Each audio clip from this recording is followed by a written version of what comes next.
we're gonna go ahead and get started. Welcome to Science Journalism and Real Data as Resources for Your Classroom. This is a collaborative workshop or collaborative webinar between Science News Learning and Data Classroom. So if you came from the Science News Learning audience, welcome. If you came from the Data Classroom audience, welcome.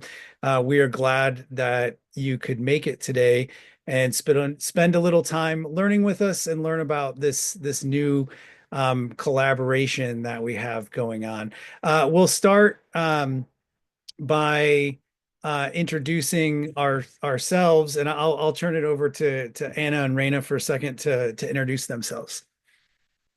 Yes, hi everyone. Thanks for joining tonight. I'm Anna Pawlow. I'm the Director of STEM Literacy and Curriculum for the Society for Science, and have been working on our Science News Learning program for about 9 years now. And I'm joined with my colleague, Raina Van Dyne. Hi, everyone. I'm Raina Van Dyne. I'm the Senior Specialist on the Science News Learning program, and I've been here for about 6 years. And before this, I was a middle school librarian. So nice to be here. Great, and I'm Aaron Reedy. I'm the co-founder and CEO at DataClassroom. I was formerly a high school science teacher in the Chicago Public Schools. I kind of identify as a biology teacher, and I left the classroom in 2012 to work on a PhD in evolutionary ecology. And in a roundabout way, it led me to DataClassroom.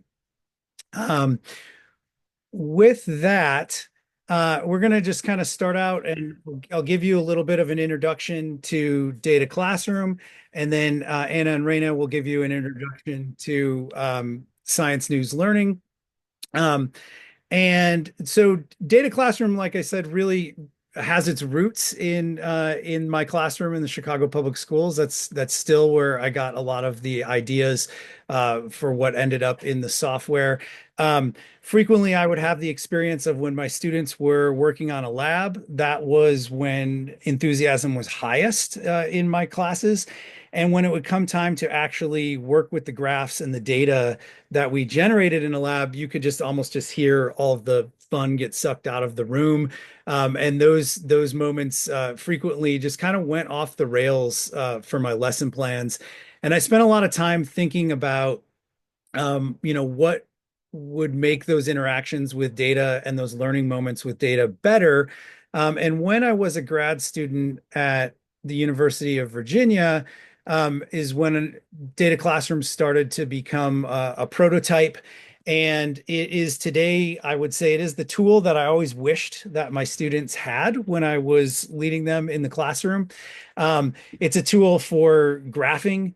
It's a tool for applying statistics in a guided and scaffolded way. And every decision that we've made within the tool is built for learners. So whereas a lot of stats tools, the assumption is that the person on the other end of the screen or the keyboard has some graduate level training in statistics. With Data Classroom, we go into the assumption that, hey, the person on the other end might be a seventh grader, they might be a ninth grader, and they very likely don't have any background in working with data.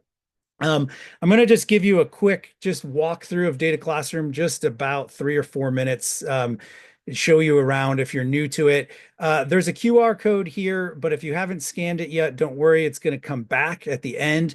And this will get you access to all features on Data Classroom for 60 days. So that QR code is there. And like I said, it will come back.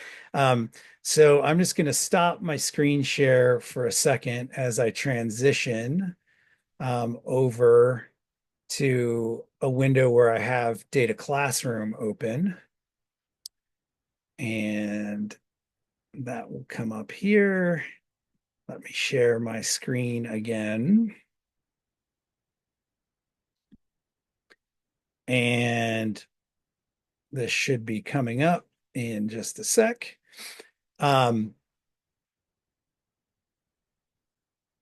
So are you all looking at the Data Classroom resource library at this point? Or is it's still a black screen? I think it's just lagging. Give it a second. Gotta love my poor computer worked out to the max here, running the Zoom meeting. But here now I can see it looks like it's up. And you can see the screen there. Karen, thank you for the hand raise. If that was the affirmative to we can see your screen now. And of course, if it was a question, you let me know that too. Um, but this is the Data Classroom Resource Library. We have a variety of data sets in here that students can use as practice data sets. Anything that is marked with CR is classroom ready, and it has a lesson that goes with it. Um, and the feature lesson for today's webinar is this arthropod Olympics over here in the upper left-hand corner. We're going to get to that in a bit. I'm gonna open up a different data set just to take a look at Data Classroom for a second. I'm gonna open up this Is Simone Biles the GOAT? And this is a mathematical look at Simone Biles, the gymnast, and is she the greatest of all time? And is the data evidence for a statement like that? So I'm going to open up the data set here and we'll take a look at this. This is women's gymnastics data from all the major world level competitions, all the world championships and Olympics over the last 16 years. And it's again, it's loading a little bit slowly with the Zoom going. But this in total, this data set is 358 observations, which each row in the data set being a different gymnast and their scores for the different events as well as their all-around score in each of these years. Within Data Classroom, our philosophy is that no matter what your question is that you're asking data, there's real benefit in plotting that data. So for example, if I was interested in the vault scores, I could go ahead and show vault scores and get a plot of those where I can see each data point represents a performance in vault by a different gymnast in a different year. I can hover on these points to see some of these performances. You can see who the gymnast is. Here's a performance by Simone Biles in 2023, and you can see what her score is. If you're a gymnastics fan and you're wondering why these scores are so weird, these have been converted into units of standard deviation to make them more easy to compare scores across years. And so a score of 0 is kind of the average score. A positive value is above average, a negative value is below average. We within Data Classroom, if you wanted to ask a score or question, say, how is vault score related to balance beam score, or is there a relationship between those scores? You would simply plot those first. Here you can see I've also added a line of best fit, and this is just kind of a simple model that is one way to look at the relationship between balance beam score and standardized vault score. If we wanted to do a statistical analysis in Data Classroom, I would launch that here from the graph. We could see it's recommending that I do a linear regression in this case, and it would give students a little pop-up explaining about why this test is a fit for this situation, explaining a little bit about how it works, and then finally you could go ahead and run that test completely. So that was just a quick preview of a quick introduction to what Data Classroom is if you've never seen the tool before. I just wanted to show you how you would pull something out of our resource library, how you would ask a question with data, visualize that, and then generate some statistics there. Data Classroom is also an open-ended tool. So just keep in mind anything that we are demonstrating today, you can do all of those same things with your own data. And I'm going to go back to my screen share and we're going to come back to the slides here. And we're going to learn a little bit about the Society for Science and Science News Learning. And that screen share should be coming up in just a second. Awesome. And as it is, I will say that when learning from Erin about Data Classroom, I realized that our resources are very symbiotic in a lot of ways, and so we'll try to point out those ways to you all today. But I didn't realize that our kind of backstories are a little bit the same. Just Erin, as you wished you had your resources in the classroom, I wished I had my resources in the classroom, our resources in the classroom while teaching.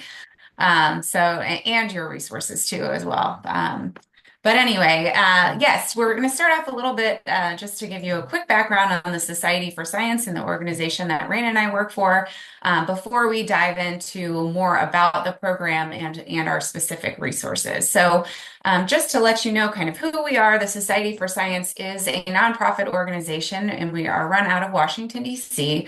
Our mission really is just to expand science literacy, effective STEM education, and also science research.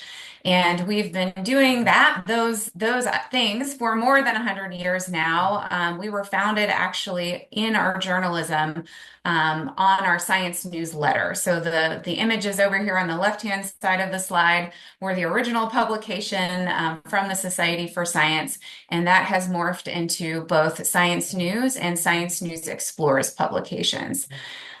We have journalism, we create science journalism. We also run science research competitions. So you see the middle image there on the slide is actually our Regeneron International Science and Engineering Fair, where over 1,700 students come together from about 70 different countries and have an all-out science fair competition over the course of a week in a different city every year. So that's a pretty exciting one.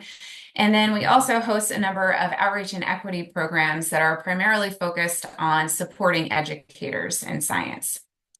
And so on the next slide, you'll just see a brief overview of all of the science programs that we have, including our science journalism. And the competitions, again, I named one, the Regeneron International Science and Engineering Fair, that is targeted at high school students. We also have a middle school science fair as well called Thermo Fisher Junior Innovators Challenge. And then we host the number of equity and outreach programs, again, all kind of targeted at helping support educators. And we're going to focus on science news learning, which kind of bridges our journalism and our support to educators. And so we'll tell you a little bit more about that now. Yes, so first, just a bit more about our journalism. So, Science News and Science News Explores are the Society's two award-winning journalism publications. The journalists who write for these magazines are all experts in their field and they cover the breadth of science research. A lot of them also have writing degrees, so the articles are really well written. A lot of them have fun literary devices, so they're easy to read and easy to understand. Science News is written for the general public, but has reading levels of about high school grades. And then Science News Explores is written for middle school grades. And then on the next slide, I'll tell you more about Science News Learning, which is our outreach program that gets these magazines out to schools and then provides support around them as well. So the goal of Science News Learning is to support educators in increasing their students' STEM literacy by integrating science journalism articles in the classroom to provide real-world STEM applications. So as a part of the Science News Learning program, every school gets 10 copies of each issue of the print Science News magazine as well as the print Science News Explorers magazine, and these are both monthly. So that happens throughout the school year. And then every school also gets digital access to all of the articles online, as well as our educator portal, which has hundreds of ready-to-use lesson plans that are designed to help integrate articles into the classroom by connecting them to core concepts. And then another part of the program is professional learning. We run professional development sessions throughout the school year. Like this one, we're happy to collaborate with DataClassroom on, but we also have ones that we bring in teachers who are experts in using the resources to talk about how they use them in the classroom and to get you inspired to use them yourself. So from here, I think we're going to do a little online tour to show you some of the resources. So we'll steal the screen share. So this is our educator portal, as I was mentioning. As part of the program, you have access to this.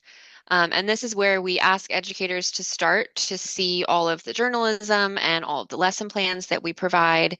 You can see in the menu bar, if you click on lesson plans, we have all of our educator guides that I'll get to in a second. Then you can also do a lesson plan search. So if you're looking for a specific lesson plan, you can type in a keyword and see if we have something on it. We also have grouped all of our lesson plans into different teaching themes. So we've got a whole section of data analysis lesson plans. We have diversity in STEM, literacy practices, research and design, coronavirus lesson plans, and then we also have graphs of the week. And then also in this dropdown, you can get to our journalism sites. So that Science News site, again, was the high school reading level, Science News Explorers, the middle school reading level. And then that bulleted list is kind of some special Science News Explorers article types that are kind of created for you to use in the classroom. So we've got like STEM comics, for example, that show an article in a comic strip form, which are really fun. So to kind of focus us a little bit more, though, on the point of this presentation today, we're going to go to our All Guides page and show you what we created with Data Classroom. So these are all of our educator guides. For each issue of the magazine, we choose a couple of articles and we write lesson plans around them. So then you have an educator guide for that particular issue of the magazine. So you can browse through here and see all of the educator guides that we've produced. There are a lot of them. 13 pages. But on the second page, we can get to the Arthropod Olympics one that we're going to talk about today. So this is the educator guide that is matched to the October 5th, 2024 issue of Science News. So for this particular issue, we chose two articles. One of them is on how mayonnaise, the consistency of mayonnaise is actually really good to use for nuclear fusion experiments. So that's kind of fun article. And then we have the arthropod article as well. So on this page, you can see we've created the lesson plans here for you. And then we also have the paired articles there that will link you back to the journalism sites. We have that mayonnaise article, as I mentioned, written at 2 reading levels from Science News and Science News Explorers. And then we have the arthropod example as well, 2 reading levels of that from Science News and Science News Explorers. And we'll just click into those really quickly to show you what an article looks like. So this is the Science News article. All Science News articles have citations at the bottom of the page that link you back to the primary research article that this article is based on. So there's a citation there. You can also see who the article is written by. So this one's written by Jonathan Lambert, and you can see that he has a master's degree in evolutionary biology. So you know that he knows what he's talking about.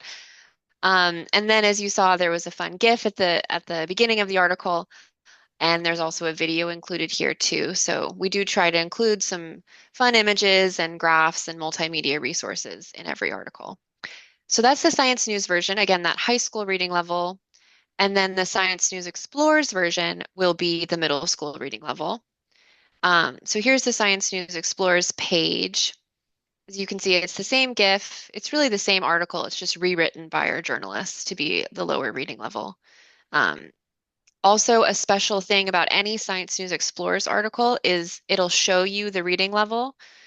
So this one is that 7.6 reading level. It will link you back to the Science News version at that higher reading level. And then at the bottom of every Science News Explorers article, you have power words, which are a list of vocabulary words that are pulled from the article and then defined there for students. And then you do have that same citation back to the primary research article and the same bio of the author. So if we click into that primary research article, you can see that quickly, and then I'll pass it back to Erin.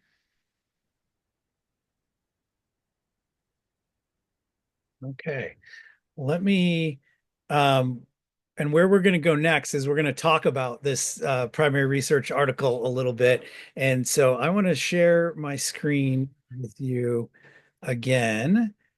And I want to give you this, and we're gonna take just a little look at the kind of phenomenon that I think inspired this research paper as well as the activity that we worked on.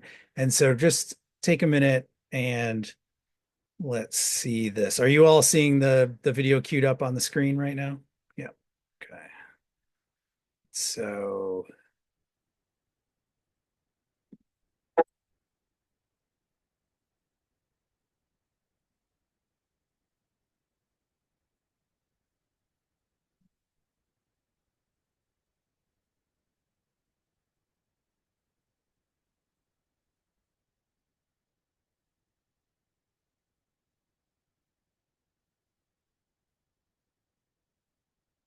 that is an incredibly unique method of locomotion used by those animals there. That was an animal known as the springtail, and this was a these data that we worked with came from a 2024 study that was published in Integrative Organismal Biology. It's the journal for the Society of Integrative and Comparative Biology, which is very near and dear to my heart because that's where I gave my first scientific talk ever, and I've attended that meeting a bunch of different times. Um, and this study is really descriptive. It's not that they were testing a hypothesis per se, but they were what they were doing is using high-speed photography to analyze the motion used by the springtail and both analyze both the angular and linear motion. And one thing I loved about this for an audience of say maybe high school students is that there's a lot of really basic physics concepts in here and applied in a biological context. And if you look here at the figure at the right, this is one of the figures from the actual paper. But I want to draw your attention to the top, just looking at how little the animal is actually moving in there, and all of the data in this activity is produced in this short window of time. It's about 1.85 milliseconds in total, and you're going to all the data that we're going to graph and play with is taking place over that 1.85 milliseconds. So this is just is an interesting deep dive into something where you've taken this very small motion and turned it into a lot of data. You can see that the springtail has this structure called a furca, which is what they're using to push off. And if you look at the second row of photos, you can see that they're pressing against the surface with that furca and using it to spring them up into the air and start that spinning motion that you saw in the video. As far as kind of major findings of this, these animals were not necessarily unique in the amount of velocity that they generated. It's very similar to what fleas and another arthropod called a frog hopper will generate. But it is the fastest angular velocity ever recorded in the animal kingdom. That is that how fast they're flipping. Here in the data classroom office, we were trying to get like a basis of comparison for how fast that is.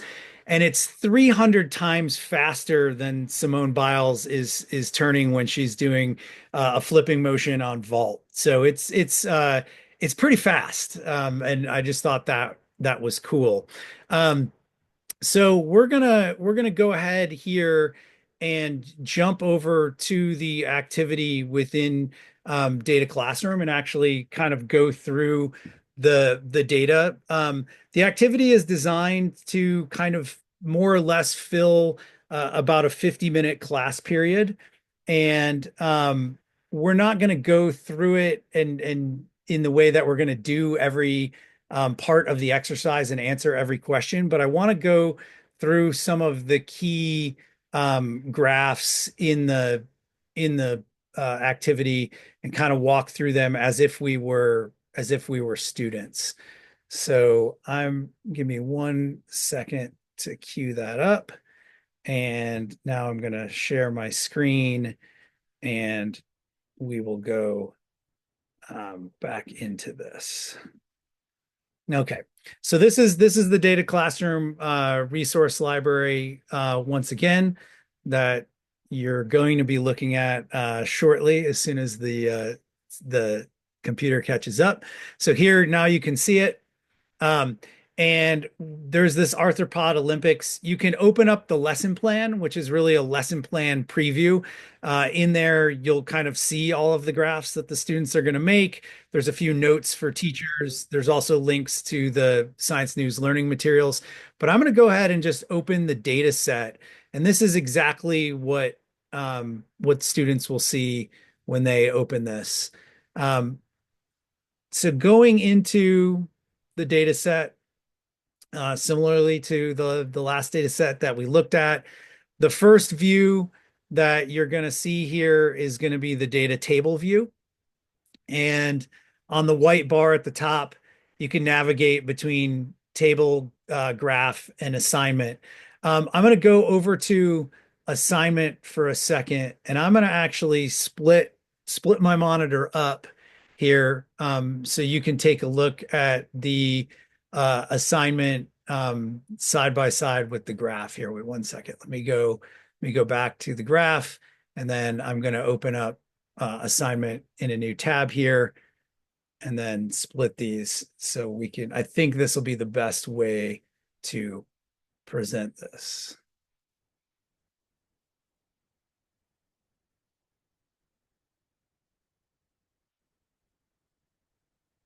Perfect. Okay. So now, are you seeing my monitor split up here? You seeing? Okay. So on the right, we have the assignment. And you can see there's background information for students to read through. We've kind of tried to summarize this at a high school reading level. Um, and it kind of sets up the data set. There's some information about the data set. There's also links to the original paper, as you found in the Science News Learning as well. And the variables are defined here. We have one variable that's called time. That's really important, and it starts with a negative number, and it's important to note that 0.0 milliseconds is the moment when the springtail leaves the surface. So they become airborne at 0.0. The negative values are the moments preceding that, and then positive values are immediately following that.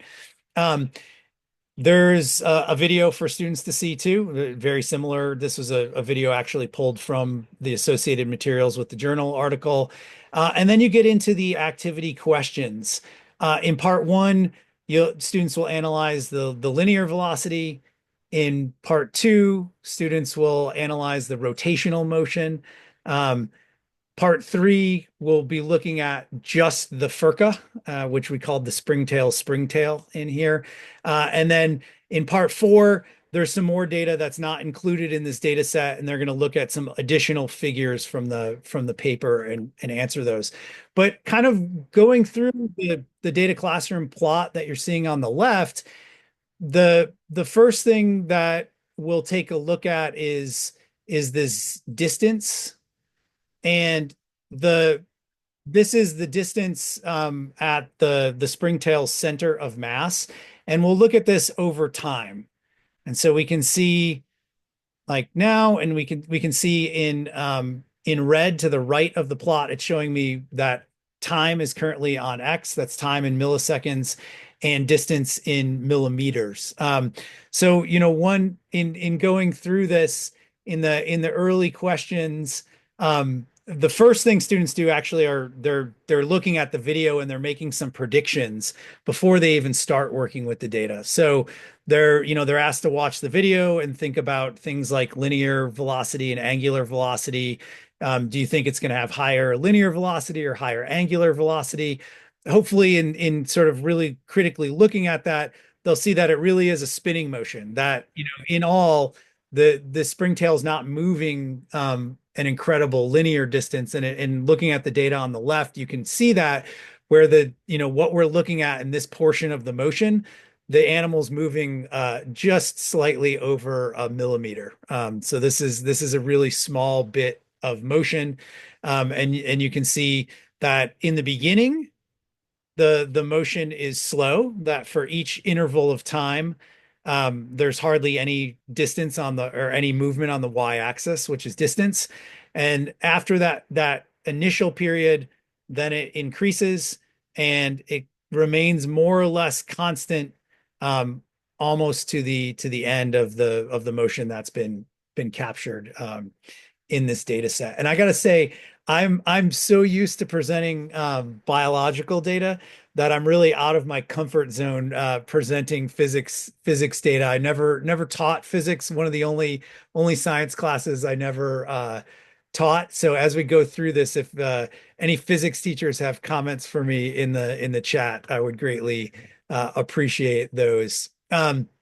So in this, students are going through something that we call stacked graphs, where they're keeping the x-axis the same and they're changing some of these what is being displayed on y. And so I'm going to do that. I queued up velocity there, and you can see, so we're now looking at the distance on time plot, and I'm going to go ahead and change that and switch and put velocity on y. So this is the same motion that's been captured, but we're looking at a different response variable here. We're no longer looking at that distance, but now we're looking at velocity in millimeters per second. And so we can see this velocity. It is all positive.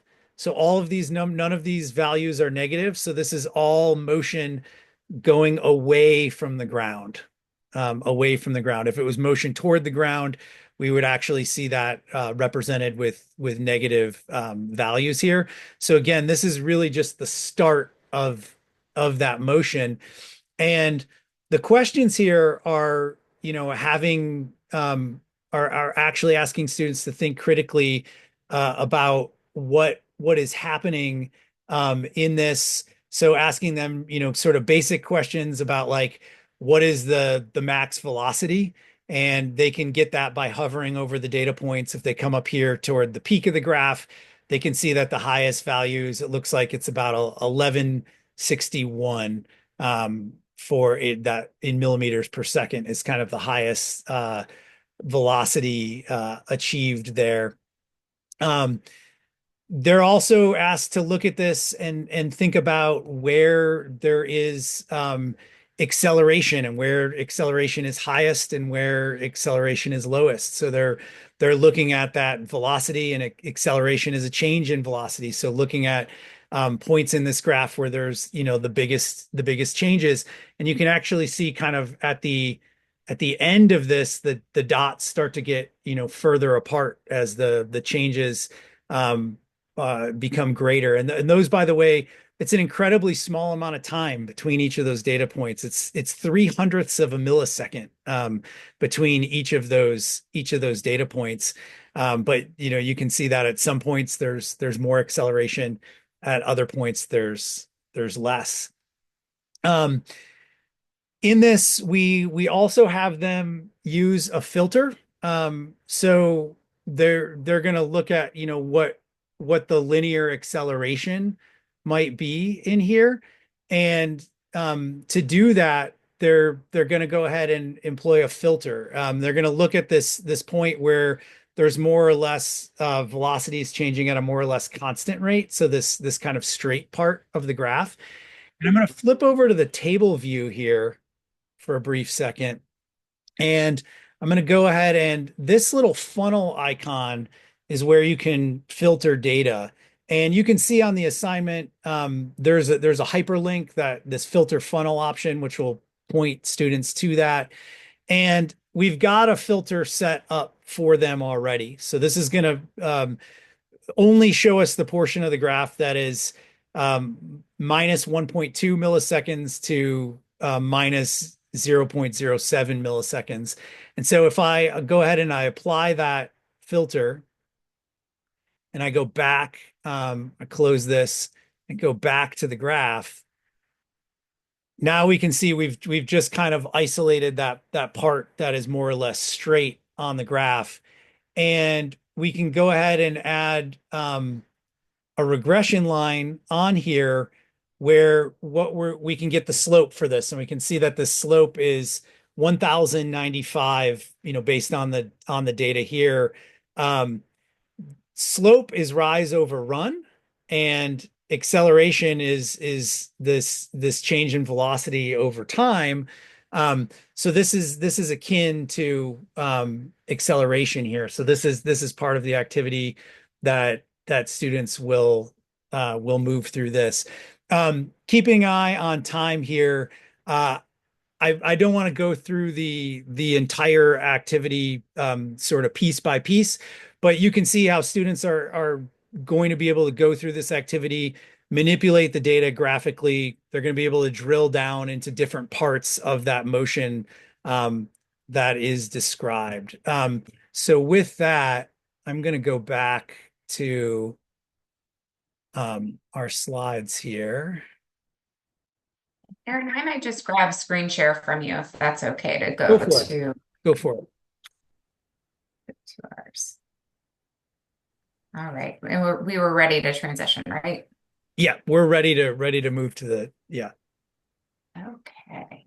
Great. Awesome. So what's coming up here in just a moment is going to be kind of the way we had our partnership set up with our resources here, just to kind of lay that out a little bit more generally for you all, and to hop into a couple examples of our lesson plans as well, so you can see how those are set up. So kind of an extension of Raina's introduction as well to our lesson plans. Let me find the right screen here. And I just put a link in the chat that will take you to that Arthropod Olympics lesson plan on our page. And we can talk through how to get logged in once you're there as well. At the end of the presentation, we'll give you a sign-up sheet where you can sign your school up for the program.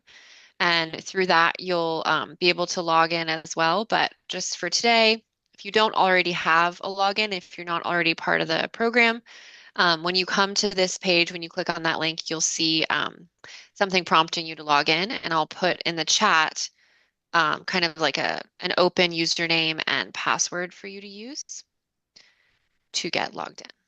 So you can use that email address, snlearning@societyforscience.org, as your email address, username, and then the password is that Society for Science ! That's in there. All right. And just to also mention, the program is a completely sponsored program. And so you're able to gain access for next year with all the print resources completely for free sponsorships right now, because it is open enrollment period. So good time to get in the interest form. All right, so going back to where we left off for the Arthropod Olympic lesson plan here, we just wanted to show you kind of a general setup. The idea of the partnership and collaboration really was such that obviously data classroom tools are really focused on the data and analysis of data, and activities drawn and centered around that. Science News Learning is really focused on making curricular connections to these primary research articles and honing in on the research of the primary research articles. And so we thought, well, great, we could actually pair these resources together into kind of a broader unit that teachers could do in the classroom. So the idea really is we could start off with one of our lesson plans here on Springtail Research Design and Data Analysis. And this particular section is set up as a discussion with students. Gives teacher directions here on the page that you can see, telling you should have your students read the article and actually engage in the journalism article first. If they are at a level where they could engage in primary research article, they could do that as well. Or if they're wanting a lower reading level that's more middle school based, they could use the Science News Explorers article. So a lot of article choices there to actually, utilize the different resources for diversifying the tools for your students based on reading level. So the idea is to have them engage in the article. Maybe that's for homework. Maybe they come into class and they're ready for the discussion questions. As Raina was mentioning earlier, we are developing our lesson plans to be able to help teachers, help you all basically make the connection from the latest research articles to core concepts that you're teaching or core areas of science that you're teaching in your classroom. So this discussion section really hones in on the research design of the experiment and just gets students really thinking about what is the research design of that experiment? What is the data that they collected? What are the variables that they looked at? How did they collect that data? So as you'll see on this page, we give a bunch of different questions and answers to choose from really as teachers that outline here for this particular example, the experimental design of the Springtail primary research article. So a lot of the detail is given in the Science News article that is written by our journalist. Some isn't, and we actually provide a question here that asks students to go back to the primary research article and look at an experimental design aspect that was not covered in the journalism. So if you're thinking about layering on this literacy piece for your students in the classroom, this is a great example of a comparison between text as well. So a little higher level analysis on a literacy practice standard as well. So this is where you could start with the journalism article. You could start off with these discussion questions in class or maybe in small groups. And then diving into obviously the data classroom activity that is focused on, so right here where we have the links out to it as well, that's focused on the linear velocity, the angular velocity, and then both accelerations. And we also had originally paired the Arthropod Olympics as an additional kind of extension application to the article, which could be a really fun extension if time was available in class. So I'm going to pop into this just to show you. This is asking students to think about, okay, well, springtails are the very best. They would be the Olympic winners of angular velocity Olympic events. What is another example of an arthropod that is Olympic worthy? And then how could you design an Olympic event around measuring that particular Olympic worthy skill? And so you could think about having students actually go back to thinking about not just manipulating the data within the data classroom activity, but having them think of another example of an organism that has that does something interesting. We actually give the a boxing big claw snapping shrimp. So there's an organism called the juvenile big claw snapping shrimp that actually extends its claw and comes back incredibly fast. So maybe students find that organism really interesting and they want to create their Olympic event around that. Then this activity has them think through, well, how would they measure that? Would they use a high-speed video camera to measure that? What variables would they have to collect? How would they determine a winner? How many participants would they have in their Olympic event? So anyway, it's just it could be a nice way to culminate and actually apply the concepts in terms of the experimental design concepts that were kind of central throughout all of the pieces of this lesson plan unit. So just wanted to share kind of that as more of a unit as well in terms of our partnership. And I think I'm handing back now, Erin, to you to talk about kind of a couple additional pieces that we'll have in partnership together.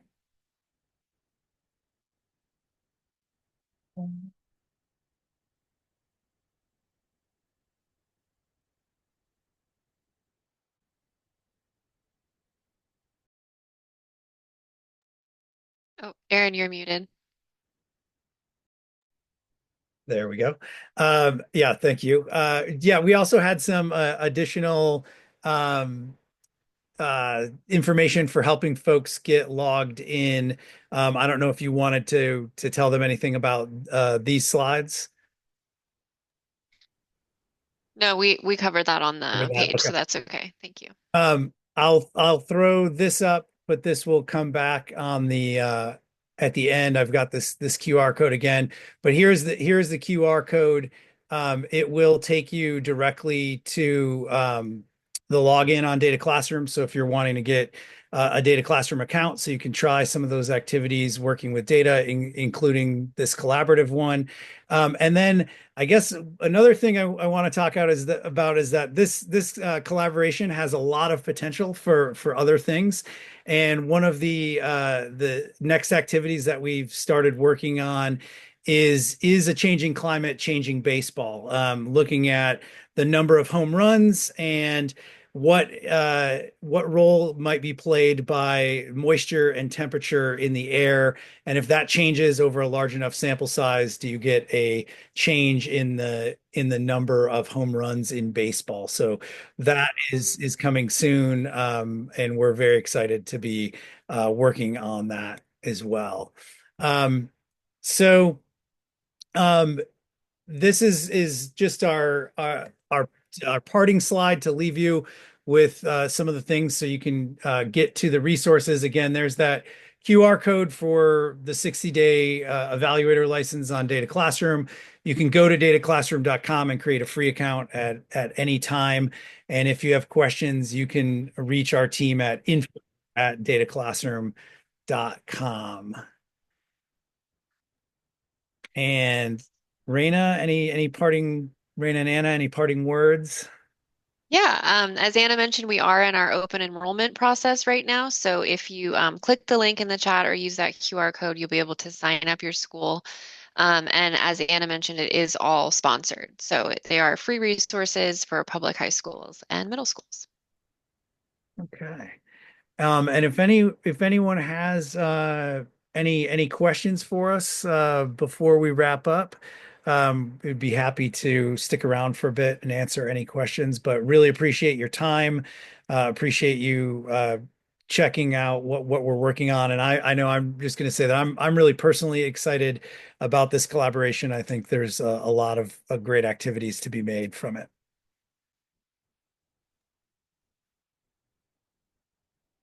Yeah, just wanted to reiterate that we're grateful for you all to be here today. And if you do have any questions about our resources too, please don't hesitate to reach out to the email address on the screen as well.